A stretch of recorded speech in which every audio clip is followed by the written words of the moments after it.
মা ছিন্নমস্তার নিচে তোমরা খেয়াল করবে যে একটা পুরুষ আর একজন মহিলা সঙ্গম করছে, যাকে ইংলিশে বলে ইন্টিমেট করছে, তার উপরে কিন্তু মামা ছিন্নমস্তা দাঁড়িয়ে আছে। মেয়েদের মাসিকের বস্ত্র লাগে। নমস্কার বন্ধুরা, আমি সুমন্ত দাস। আজকে আপনাদের কাছে একটি নতুন ভিডিও নিয়ে চলে এসেছি। আমাদের সাথে রয়েছে সি সৌরভ শাস্ত্রী, জ্যোতিষী, গোল্ড মেডেলিস্ট। নমস্কার সুমন্ত। সৌরভ, আমাকে একটা কথা বলো। আমার বা এখন নতুন জেনারেশনের যেটা সবার জানার ইচ্ছে যে আমরা ব্ল্যাক ম্যাজিক বা তন্ত্র বা জ্যোতিষবিদ্যা এইটাতে মানে বিশ্বস্ত নয় অনেকেই, আবার অনেকে আছে যে যারা বিশ্বাস করে। এই বিষয়ে তুমি কি বলতে চাও? প্রথমেই তোমায় বলি, জ্যোতিষ, তন্ত্র এবং ব্ল্যাক ম্যাজিক তিনটেই আলাদা আলাদা জিনিস। জ্যোতিষ একটা সায়েন্স, যেটা অনেক বছর ধরে ঋষি মনীষীরা তৈরি করেছেন, এখনো চলে আসছে। আর তন্ত্র হচ্ছে পুরোটাই সাধনা, গুপ্ত সাধনা আছে, বাহ্যিক সাধনা আছে, বহির্বাহ্যিক সাধনা আছে। আর ব্ল্যাক ম্যাজিকটা পুরোটাই তন্ত্রের বাইরে, টুকটাক কালা জাদু, যেগুলো মানুষের ক্ষতি করে।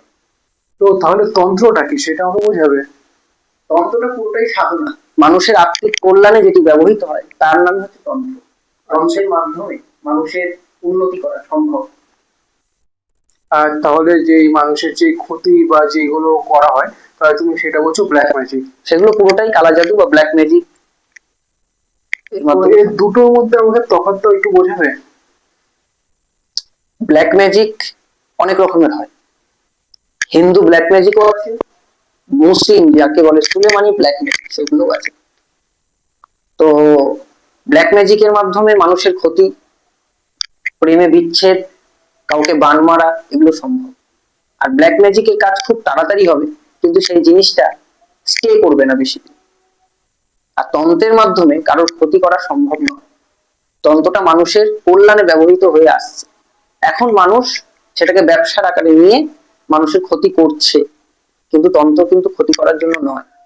তো সৌরভ, আমি শুনেছিলাম যেরকম মা কালী, মা তারা, এরকম আরো দশ মহাবিদ্যা আছে। তো দশ মহাবিদ্যার সম্বন্ধে বা তার যে কোনো একজনের সম্বন্ধে যদি তুমি কিছু বলো, যে তার কিভাবে যারা সাধনা মানে সাধক সাধনা করে বা কিভাবে কি করা যায়। দশ মহাবিদ্যার মধ্যে 10টা মহাবিদ্যা আছে, তার মধ্যে কালী আছে, ষোড়শী আছে, ধূমাবতী আছে, বগলামুখী আছে, ছিন্নমস্তা আছে, মা মাতঙ্গী আছে, মা কমলা আছে। প্রত্যেকেই কিন্তু উগ্র দেবী। আবার প্রত্যেকের সাধনায় মা যদি তুষ্ট হয়, সাধককে কিন্তু রাজা করতে পারে, রাজ্য তুল্য সুখ দিতে পারে। তেমন দশ মহাবিদ্যা সব থেকে কঠিন সাধনা যাকে বলে, সেই এক দেবী আছে, তার নাম হচ্ছে মা মাতঙ্গী। আর মা, আমি তোমাকে এখানে একটু থামাচ্ছি। আমার একটা প্রশ্ন আছে। তুমি যেরকম বললে যে মা যদি সাধনায় প্রসন্ন হয়, তাহলে তাকে রাজার মতো সুখ দিতে পারে বা এরকম কিছু। আর তার সাধনা যদি করতে কিছু মানে উল্টো পাল্টা কিছু হয়ে থাকে, বা তার সাধনা যদি সে না করতে মানে করতে করতে না করতে পারে, তাহলে সেক্ষেত্রে কি হতে পারে? পুরোটাই গুরুমুখী সাধনা। যদি গুরু না থাকে, আমরা যদি এমনি সাধনায় রত হই, তাহলে কিন্তু ক্ষতি হতে পারে, এমনকি মৃত্যু পর্যন্ত হতে পারে সাধকের। আচ্ছা, তাহলে সৌরভ, আমি শুনেছিলাম যে প্রত্যেকটা দেবীর কিছু আরো 65টা যোগিনী বা এরকম কিছু। তোমার কথাটা ঠিক, কিন্তু প্রত্যেকটা দেবীর বিভিন্ন দেবী আছে। যেমন ছিন্নমস্তার সাথে আমরা দেখি দুটো দেবী কিন্তু পাশে আছে, আর মা ছিন্নমস্তা কিন্তু দাঁড়িয়ে আছেন সঙ্গমরত একটা নারী, একজন যুবকের উপর। নিচে কিন্তু মা ছিন্নমস্তার নিচে তোমরা খেয়াল করবে যে একটা পুরুষ আর একজন মহিলা সঙ্গম করছে, যাকে ইংলিশে বলে ইন্টিমেট করছে, তার উপরে কিন্তু মামা ছিন্নমস্তা দাঁড়িয়ে আছে। জ্যোতিষে রাহুর জন্য আমরা ছিন্নমস্তার প্রয়োগ করে থাকি। ছিন্নমস্তার প্রয়োগ বিচ্ছেদও করা হয়। তেমন আরো অনেক দেবী আছে দশ মহাবিদ্যায়। কিন্তু আমার মেন প্রশ্নটা রয়ে গেল যে 65টা যোগিনীর যে ব্যাপারটা আছে। 65টা যোগিনী না, 64টা যোগিনী আছে। আবার 64টা যোগিনীর মধ্যে 64টা যোগিনী, এই 64টা যোগিনী মেন থাকে মানে কার কাছে, মানে যেরকম ধরো মা কালী বা মা তারা বা অন্যান্য দেবদেবী, অন্যান্য দেবী। 64টা যোগিনীর বিভিন্ন দেবদেবী আছে। আবার যেমন তোমার বন্ধু বান্ধব আছে, হুম। তেমন মা কালীরও বন্ধু বান্ধব আছে, তারা 64টা যোগিনীর মধ্যেই পড়ে। আচ্ছা। তাহলে সৌরভ, তাহলে তুমি একজনের বলো যে একজনের সম্বন্ধে যাকে আমরা বা যারা সাধক, যারা সাধনা করে। গুপ্ত সাধনায়, হ্যাঁ। গুপ্ত সাধনা দশমহাবিদ্যার মধ্যে অনেক দেবীরই গুপ্ত সাধনা হয়। যেমন কামাখ্যায় বিশেষ করে ধূমাবতী মন্দির আছে, মাতঙ্গী মন্দির আছে, 10টা মহাবিদ্যার মন্দির আছে, এবং 10টা মহাবিদ্যার গুপ্ত সাধনাও আছে, বাহ্যিক সাধনাও আছে। যেমন তোমায় বলি, মা সরস্বতী, যেমন আমাদের কিন্তু তান্ত্রিকের আলাদা একটা সরস্বতী। আচ্ছা। এটা তুমি জানো? না, সেটা তো জানো না? আমাদের তন্ত্রের মধ্যেও মা সরস্বতীর একটি রূপ আছে, তাকে বলে তান্ত্রিক মহাসরস্বতী। আচ্ছা। মা মাতঙ্গী। আচ্ছা, মানে মা 10টা। মাতঙ্গীর হ্যাঁ। সাধনাও কিন্তু গুপ্ত। মা মাতঙ্গীর সাধনায় যদি একটু ভুল ত্রুটি হয়, সাধকের কিন্তু মৃত্যু পর্যন্ত হতে পারে সাধকের। আরো অনেক কিছু আছে, জানলে তুমি অবাক হয়ে যাবে। তাহলে আমাদের বা আমাদের দর্শকদের একটু জানাও। পুরোটা তো আমি শেয়ার করতে পারবো না, হ্যাঁ, তুমি আমার গুরুদেবের বারণ আছে। আমি যতটা পারছি তোমাকে আর তোমার চ্যানেলে দিয়ে যাচ্ছি। ঠিক আছে? মা মাতঙ্গী, প্রথমে বলে রাখি, মা মাতঙ্গী হচ্ছে গিয়ে যাকে বলা হয় উচ্ছিষ্ট চণ্ডালিনী। উচ্ছিষ্ট চন্ডালী। উচ্ছিষ্ট চণ্ডালিনী, তুমি নামেই বুঝতে পারছো যে দেবীর কি রূপ। দশ মহাবিদ্যার নবম মহাবিদ্যা মা মাতঙ্গী। মা মাতঙ্গীর উগ্র রূপও আছে, আবার প্রশান্ত রূপও আছে। তো সেই রূপগুলোর ব্যাপারে যদি একটু বলছি তোমায়, উচ্ছিষ্ট চণ্ডালিনী ভক্তের এঁঠো খাবার মা গ্রহণ করে। তুমি কখনো শুনেছো কোনো দেবদেবী ভক্তের এঁঠো খাবার গ্রহণ করে? না। তেমন মা মাতঙ্গী, যাকে আমরা বলি তান্ত্রিক মহাসরস্বতী, বাক শক্তি যিনি প্রদান করতে পারেন। সাধক যা বলবে তাই হবে, ভবিষ্যৎ সাধক দেখতে পারবে নিজের সামনে। এই সাধনায় তুষ্ট হলে মা এটি প্রদান করে। আচ্ছা। আর তুমি যেটা বললে যে সাধকের যে এঁঠো, হ্যাঁ এঠো, সেইটা কি কোনো কারণ? তুমি এটা বললে ঠিক, কোশ্চেনটা তোমার ঠিক, কিন্তু এই সাধনায় কিন্তু বাড়িতে করা সম্ভব না। মা মাতঙ্গীর সাধনা কিন্তু বাড়িতে করা সম্ভব না, অনেক কিছু লাগে। মেয়েদের মাসিকের বস্ত্র লাগে। মেয়েদের মাসিকের বস্ত্র? হ্যাঁ, মেয়েদের মাসিক, মেয়েদের যখন ঋতু চলে, সেই ঋতু চলাকালীন সেই বস্ত্র কিন্তু মা মাতঙ্গীর সাধনায় লাগে। আগে মায়ের রূপটা তোমায় বলি। দশম মহাবিদ্যার নবম মহাবিদ্যা মা মাতঙ্গী। মায়ের হাতে আছে একটি টিয়া পাখি বা তোতা পাখি, আরেক হাতে আছে আখ, অক্ষু, ঠিক আছে? আর মায়ের তলদেশে আছে করটি, নরকরটি, নরকঙ্কাল যাকে বলে। আচ্ছা। আর মায়ের গায়ে পরিহিত আছে মেয়েদের ঋতুস্রাবের যে বস্ত্র, সেই বস্ত্র। এই সাধনা করতে হয় শ্মশানে, জঙ্গমে, বা 3 রাস্তার মোড়ে। সবাই কিন্তু এই সাধনা করতে পারে না। তো সৌরভ, আমাদের বলো, এই সাধনায় যদি মা সন্তুষ্ট হয় তাহলে সাধককে কি প্রদান করতে পারে? মা মাতঙ্গী যদি একবার সন্তুষ্ট হয়, সাধককে সর্ব ঐশ্বর্য সুখ দেবে, যেই সুখ সে কল্পনাও করতে পারে না। সাধককে বাক শক্তি দেবে, সাধককে ধনবান করে দেবে। বাকশক্তি বলতে তুমি যে যে ব্যাপারটা একটু আগে বললে যে সাধক নিজের মুখে যেটা বলবে সেটাই হবে। সেটাই হবে, কিন্তু এটা গুরুমুখী বিদ্যা, গুরু মানে সবাই করতে পারে না। গুরু ছাড়া করা সম্ভব না। আর কেউ যদি করতে চায় তাহলে? কেউ যদি করতে চায় তাকে গুরু দীক্ষিত হতে হবে। যেমন তন্ত্রের অনেক ভাগ থাকে, অভিষেক থাকে অনেক, সেই অভিষেক গুলো পেয়ে হয়ে তাকে সাধনা করতে হবে।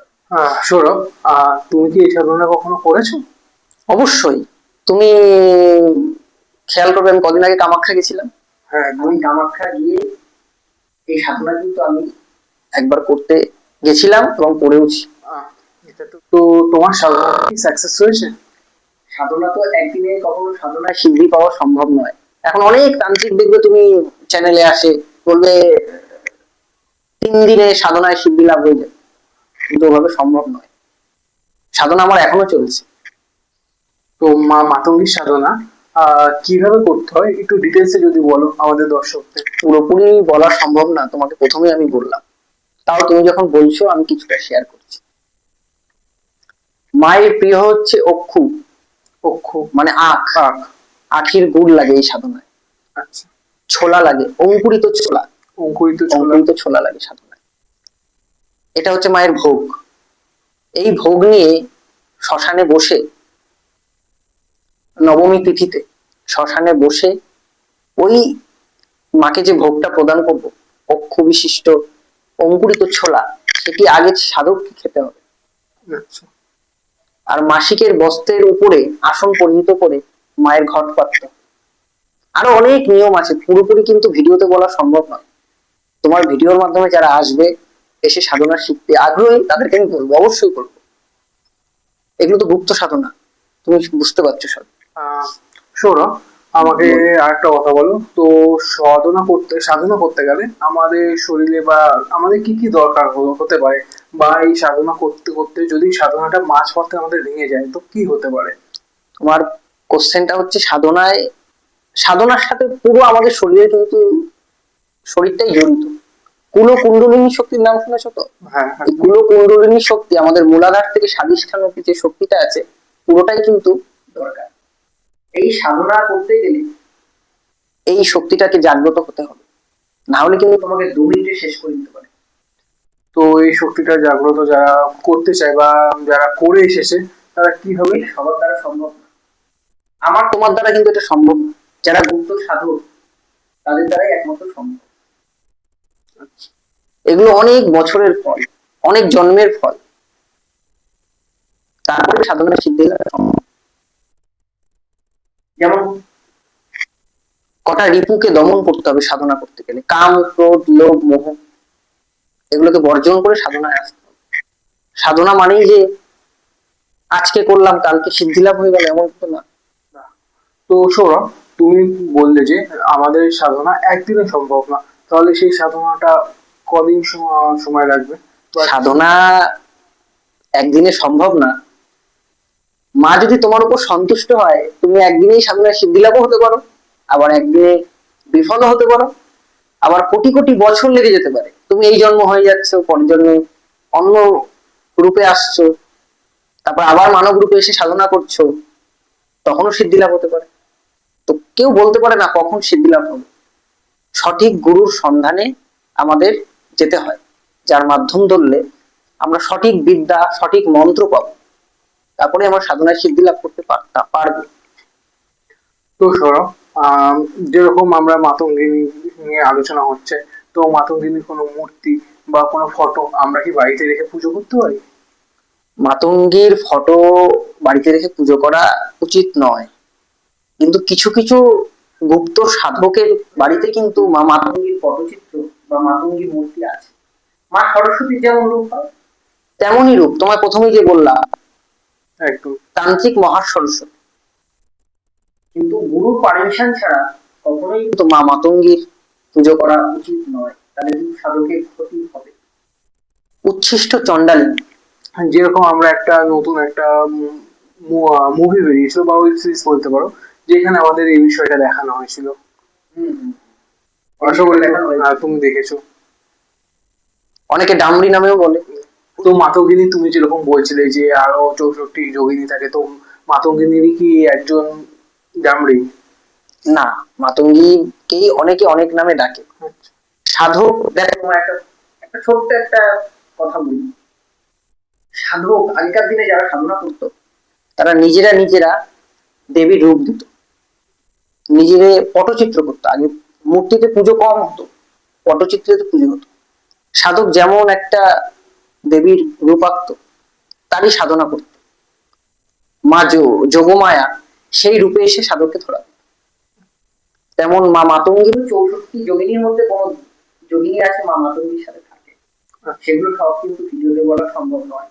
কিন্তু সবাইকে আমি নিবেদন করবো, মা মাতঙ্গীর সাধনা আপনারা গৃহে করবেন না, সঠিক গুরু ধরে অবশ্যই সিদ্ধি লাভ পাবেন। আর মা মাতঙ্গী যদি একবার সিদ্ধি পেয়ে যান, তো মা সর্ব ঐশ্বর্য সুখ আপনাকে প্রদান করবে। তার সাথে যখন তার সাথে এটাও বলে রাখো, কারণ এমন অনেকে দর্শক আছে যারা তোমার ভিডিও দেখে বা অন্য কারো ভিডিও দেখে তো মাতঙ্গিনীর পুজো করা শুরু করবে। এমনও কথা বলে রাখো যে সিদ্ধি লাভ যদি না করতে পারে সেক্ষেত্রে কি হতে পারে।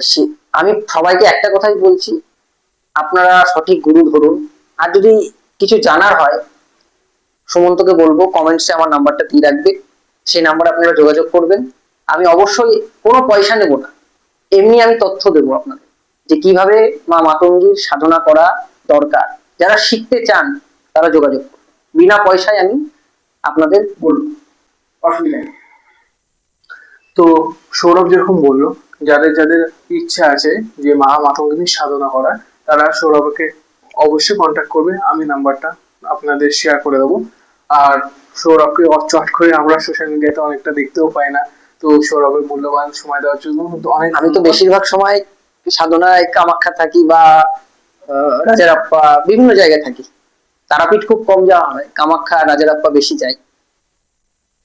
তো অবশ্যই আমি আবার তোমার চ্যানেলে আসবো, কিন্তু একটু সময় নিয়ে আসবে। অবশ্যই আসবো, সময় নিয়ে আসার চেষ্টা করব। খুব ভালো লাগলো তোমার সাথে কথা বলে। সৌরভ আমাদের আগেই বলে দিয়েছিল যে তার কাছে একটু কম সময় আছে, তো তাকে একটু তাড়াতাড়ি ছেড়ে দিতে হবে। তো সৌরভকে আমি লাস্ট একটা কোশ্চেন করে তো ছেড়ে দেবো। তো সৌরভ, কামাখ্যা আমিও গেছি, আমি শুনেছি কামাখ্যা হলো তন্ত্রের গড়, ঠিক আছে, কিন্তু কামাখ্যা আমি গেছি, কামাখ্যা গণ না, কামাখ্যা সৃষ্টির তৈরির ভিত হচ্ছে কামাখ্যা।